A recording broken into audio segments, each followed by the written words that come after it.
Hi friends, అందరూ ఎలా ఉన్నారండి? చీరకొచ్చేసి జిగ్జాగ్ మిషన్ తోటి ఫాల్ కుట్టుకోవడం అందరూ కష్టంగా ఫీల్ అవుతారండి. సిల్క్ శారీస్కి అయితే నార్మల్ ఈ టైప్ శారీస్కి అయితే ఓకే, కానీ సిల్క్ శారీకి ఏ విధంగా కుట్టాలో మన ఛానల్లో చెప్తానండి. ఇప్పుడు చూడండి, సిల్క్ శారీకి ఈ విధంగా ఫస్ట్ వచ్చేసి లోపల వైపున ఆ విధంగా పెట్టేసి పైనుంచి ఒక కుట్టేసుకుంటూ వస్తున్నానండి. చూడండి, వెనక వల్ల లాగకూడదండి, గట్టిగా పట్టుకొని లాగకూడదు. జస్ట్ కుట్టేటప్పుడు మాత్రం ఆ విధంగా పట్టుకుని లాగినట్టు పట్టుకోవాలి, అంతే అండి, గట్టిగా లాగకూడదు అంతే. చూడండి, ఈ విధంగా చివరి వైపున కుట్టుకుంటూ రావడమేనండి. అంచులు ఏ విధంగా కుట్టాలో కూడా చూపిస్తానండి. చూడండి, నిదానంగా కుట్టుకుంటూ రావడమే, అట్టగాని ఫాల్ని లాక్కూడదు. ముందు వైపున కుట్టక ముందు క్లాత్ ఉంది కదా, ఆ క్లాత్ని లాక్కూడదండి. జస్ట్ ఆ విధంగా పెట్టి ఉంచాలి. వెనకాలది వచ్చేసి పట్టుకోవాలండి, అంతే, గట్టిగా లాక్కూడదు. ఈ విధంగా నిదానంగా కుట్టుకుంటూ వస్తే ఏంటంటే ముడతలు కూడా రావండి. సాగదీసినట్టుగా లాగి పట్టుకుంటే ముడతలు కూడా వస్తాయి, చిన్న చిన్న ముడతలు వస్తాయండి. అందరూ వచ్చేసి సిల్క్ శారీస్కి ఫాల్ కుట్టడం అంటే చాలా ఇబ్బందిగా ఫీల్ అవుతారు. అందుకోసమేనండి ఈ వీడియో చేస్తున్నాను. నేను కూడా స్టార్టింగ్లో చాలా ఇబ్బంది పడేదాన్ని. ఇప్పుడు చూడండి, చివరికి వచ్చేసరికి ఆ విధంగా ఫోల్డ్ చేసేసి కుట్టేస్తున్నాను. ఇప్పుడు పైవైపుని కుట్టేటప్పుడు వచ్చేసి చూడండి, పైవైపు నుంచి కుడతానండి. నేను పిన్స్ పెట్టేస్తాను. చూడండి, ఇప్పుడు వచ్చేసి అన్నిటికీ పిన్స్ పెట్టేసి ఈ విధంగా పైనుంచి కుట్టుకుంటూ వస్తున్నానండి.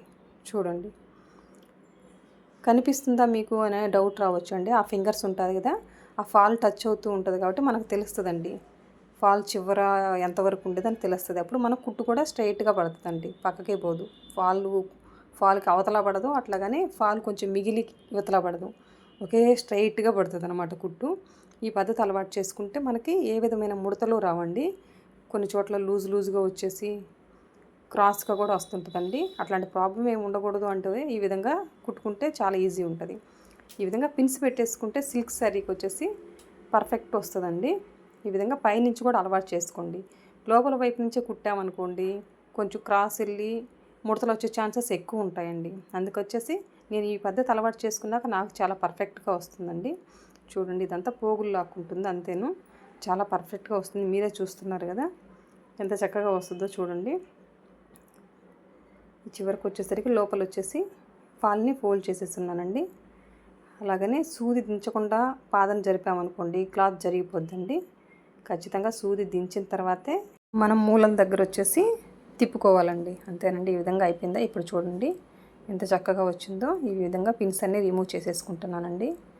పై వైపున కానీ ఏ విధమైన ముడతలు లేవు, చూసారా? అది సిల్క్ శారీకి నేను మీకు కుట్టి చూపించానండి. ఇప్పుడు వచ్చేసి అంచులు ఏ విధంగా కుడతానో చాలా చక్కగా చెప్తాను, ఒకసారి గమనించండి.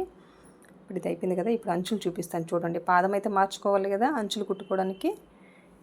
చూడండి, ఇప్పుడు వచ్చేసి స్టార్టింగ్ ఉంది కదా, స్టార్టింగ్ క్లాత్ని వచ్చేసి స్టార్టింగ్ నుంచి నేను ఫోల్డ్ చేసి కుట్టట్లేదండి.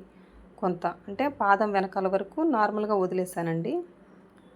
ఇప్పుడు చూడండి, ఈ రైట్ హ్యాండ్లో ఉండే క్లాత్ వచ్చేసి జస్ట్ పాదానికి అందిస్తే చాలండి. ఫోల్డ్ అవుతుంది కదా, ఆ క్లాత్ని సాగదీసి పట్టుకున్నాం అనుకోండి, రైట్ హ్యాండ్లో ఉండే క్లాత్ని ఖచ్చితంగా క్రాస్ వచ్చేస్తుందండి. అది కూడా జాగ్రత్తగా గమనించుకోవాలి. వెనకాల వైపు కూడా గట్టిగా లావట్లేదండి. లెఫ్ట్ హ్యాండ్లో ఉండే క్లాత్ కుట్టిన తర్వాత వస్తుంది కదా, అది వచ్చేసి జస్ట్ పట్టుకొని ఉన్నానండి, అంతే. నేను గట్టిగా లాగట్లేదు, పట్టుకుంటున్నాను. కుట్టినంత క్లాత్ని చేతిలోకి పట్టుకుంటున్నాను. ఇది అయిపోయింది. చివరి వరకు వచ్చిన తర్వాత ఇటువైపు చివరి వచ్చేసి నేను కొంచెం క్లాత్ అట్లే ఉంది కదా, దాన్ని ఏ విధంగా ఫోల్డ్ చేసి కుడతాననేది చూడండి. ఈ విధంగా ఫోల్డ్ చేసి కుట్టామనుకోండి, చివర్లు వచ్చేసి ఈక్వల్గా చక్కగా ఉంటుందండి, క్రాసులు రావన్నమాట. తోకలాగా వస్తుంది కదా, అట్లా రాదనమాట. అందుకనేసి నేను ఈ పద్ధతి అలవాటు నాకు. అందుకనండేసి ఇట్లా అలవాటు చేసుకోండి, చాలా చక్కగా వస్తుంది అన్నమాట చివర్లో కూడా. చూడండి, కింద ఫాల్ కూడా ఎంత చక్కగా కుట్టానో తెలుస్తుంది కదండి మీకు. ఏ విధమైన ముడతలు లేవు, చూసారు కదా. అంతేనండి, మిగిలిన చీరలన్నిటి కూడా ఆ విధంగా కుట్టానండి. నా వీడియో కనుక నచ్చినట్లయితే లైక్ చేయండి, షేర్ చేయండి, సబ్స్క్రైబ్ చేయండి. Thank you for watching. Bye.